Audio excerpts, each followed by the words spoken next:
Hello, what's up guys, it's Gary here and you're watching G4 Gadget.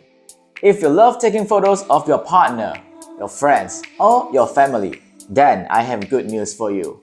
For just 1,399 ringgit, the Vivo V30e is one of the best portrait shooters in the segment. Let's take a look at this latest mid-range from Vivo.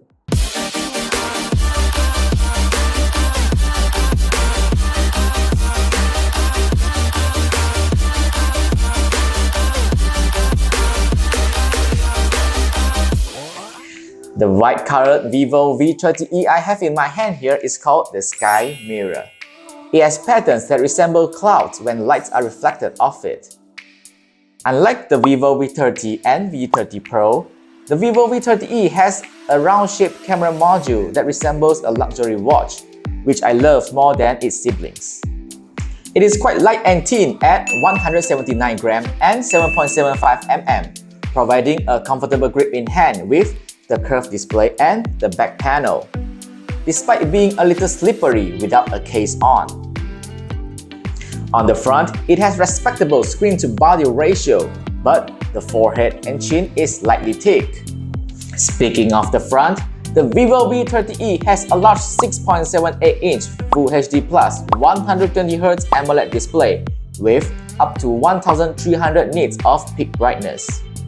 The display's quality is great, portraying vibrant colors and good enough brightness for outdoor usage. No complaints about this screen, especially for its price point, other than its slightly thick chin and forehead.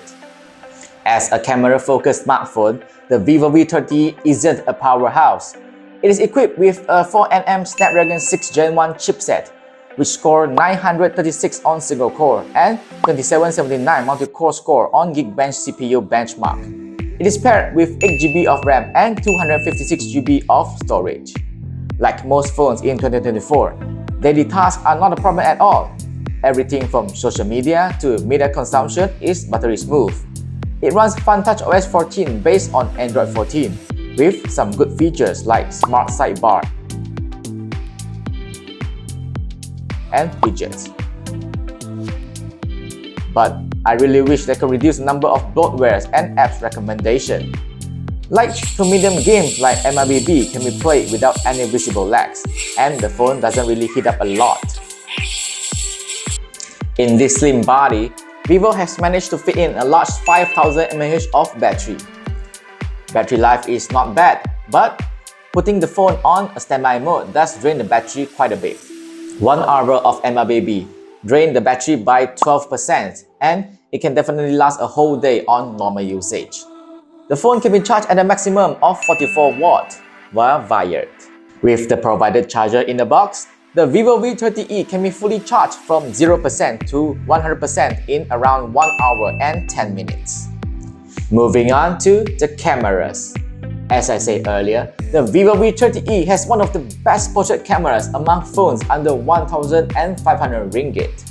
The phone is equipped with a 50MP Sony IMX882 main camera, accompanied by an 8MP ultra-wide camera.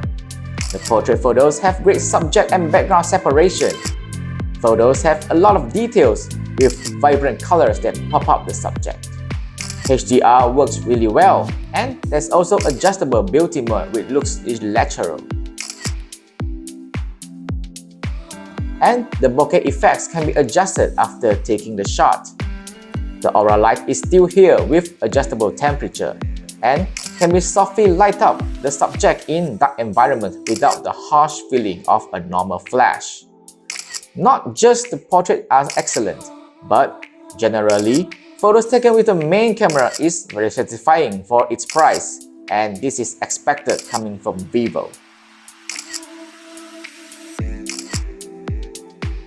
I also love that Vivo chose an ultra-wide camera as the second rear camera, which is a lot more useful than depth or macro camera. The ultra-wide doesn't have the same amount of details and HDR processing as the main camera, but the color temperature is kept quite consistently, which is commendable. Selfie is another strength on Vivo's V series, and the V30e has kept this tradition. Photos from the 32MP front camera has good amount of details, great color rendition, plus some natural and nice looking beauty features that enhances the whole look. Video can be recorded up to 4K at 30 FPS on the main camera without the help of optical image stabilization. Videos come out quite detailed with good colors and HDR and isn't really shaky. There's also a super steady mode if you want more stable footage. However, it is capped at 1080p at 30 frames per second. The Vivo V30e has a good sounding speaker, but unfortunately, it is just a bottom-firing single speaker, which to me it is a weak point of this phone.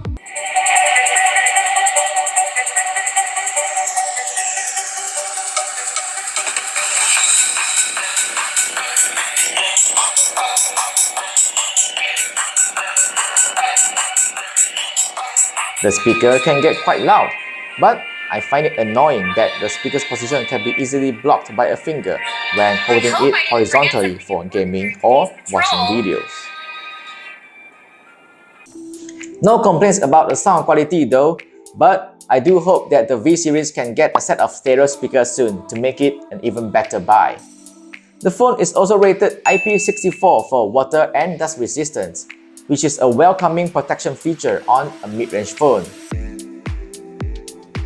In conclusion, I think that the Vivo V30e is one of the best valued mid-range phone in 2024. It has a great display, camera, design, and even battery life. The performance is average, and the only weakness to me is the mono speaker setup. For 1,399 ringgit, it is indeed a nearly complete package for a mid-range phone. I would wholeheartedly recommend the Vivo V30e to anyone who is looking for a budget camera smartphone. What do you think about the Vivo V30e? Leave a comment down below and share your thoughts. Don't forget to like, share, and subscribe to G4 Gadget for latest tech news. See you guys next time. Bye!